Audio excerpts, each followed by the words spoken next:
एक महादेव के होली गाबऽ जा रहल हूँ। अपना सबके नीक लागत तऽ सब्सक्राइब कऽ देबै। हमर नाम भेल रंजू झा।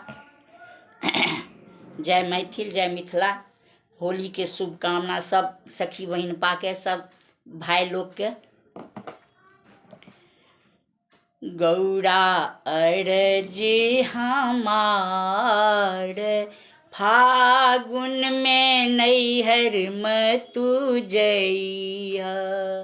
गौरा अर्जी हमार फागुन में नैहर में तू जइहा। गौरा अर्जी हमार, गौरा अर्जी हमार फागुन में नैहर में तू जइहा। गौरा अर्जी हमार अपना लेबौ गौरा भांग के मोटरिया। अपना लेबौ गौरा भांग के मोटरिया। अरे तोहर पुआ पकमान हो, आहो तोहर पुआ पकमान। फागुन में नैहर में तू जइहा। गौरा अर्जी हमार फागुन में नैहर में तू जइहा।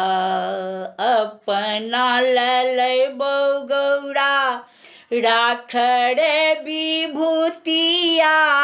अपना लेबौ गौरा राखड़ भभूतिया। अरे तोहरा रंग गुलाल हो, आहो तोहरा रंग गुलाल। फागुन में नैहर में तू जइहा। गौरा अर्जी हमार होलिया में नैहर में तू जइहा। अपना लेबौ गौरा मृग के छलबा। अपना लेबौ गौरा मृग के छलबा।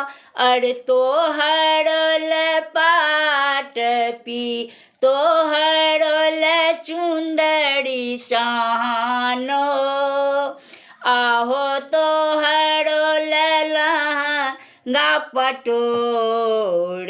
फागुन में नैहर में तू जइहा।